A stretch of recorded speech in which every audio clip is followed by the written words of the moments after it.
ലോകത്തിലെ ഏറ്റവും വലിയ ആരോഗ്യ സുരക്ഷാ പദ്ധതിയാണ് ആയുഷ്മാൻ ഭാരത് പ്രധാനമന്ത്രി ജൻ ആരോഗ്യ യോജന. 2018 സെപ്റ്റംബർ 23-ന് ജാർഖണ്ഡിലെ റാഞ്ചിയിൽ വെച്ച് പ്രധാനമന്ത്രി ശ്രീ നരേന്ദ്രമോദിയാണ് പദ്ധതിക്ക് തുടക്കം കുറിച്ചത്.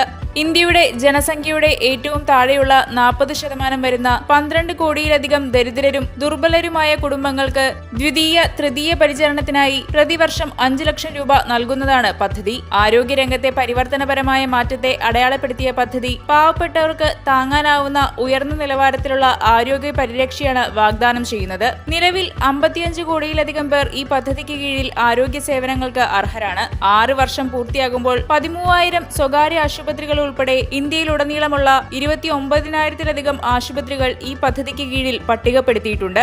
1 ലക്ഷം കോടിയിലധികം രൂപയുടെ 7.5 കോടിയിലധികം ചികിത്സകളും വിജയകരമായി നൽകി. ബൈപ്പാസ് സർജറി, സന്ധി മാറ്റിവെക്കൽ തുടങ്ങിയ സങ്കീർണ ശസ്ത്രക്രിയകൾ മുതൽ അർബുദം, വൃക്കരോഗങ്ങൾ തുടങ്ങിയ അസുഖങ്ങൾക്കുള്ള ചികിത്സകൾ വരെ 1,900-ലധികം ചികിത്സാ നടപടിക്രമങ്ങൾ ഉൾക്കൊള്ളുന്ന വിധത്തിൽ സമഗ്രമാണ് പദ്ധതിയുടെ വ്യാപ്തി. എല്ലാവർക്കും ആരോഗ്യമെന്ന കേന്ദ്ര ഗവൺമെന്റിന്റെ കാഴ്ചപ്പാടിന് അനുസൃതമായാണ് പദ്ധതി വിഭാവനം ചെയ്തിരിക്കുന്നത്. 70 വയസ്സും അതിനു മുകളിലുമുള്ള എല്ലാ മുതിർന്ന പൗരന്മാർക്കും അവരുടെ സാമൂഹിക സാമ്പത്തിക നില പരിഗണിക്കാതെ തന്നെ പദ്ധതിയുടെ ആനുകൂല്യങ്ങൾ വിപുലീകരിക്കാനുള്ള ഗവൺമെന്റിന്റെ തീരുമാനം എടുത്തു പറയേണ്ടതാണ്. ദശലക്ഷക്കണക്കിന് ജനങ്ങൾക്ക് അനുകമ്പയും പരിചരണവും ആരോഗ്യ സുരക്ഷയും ലഭ്യമായ 6 വർഷം കൂടിയാണ് പദ്ധതിയുടെ വാർഷിക വേളയിൽ കടന്നുപോകുന്നത്. വരും തലമുറകൾക്കായി ആരോഗ്യപൂർണമായ ഇന്ത്യ കെട്ടിപ്പടുക്കാനുള്ള സുപ്രധാന ചുവടുവയ്പ് കൂടിയാണിത്.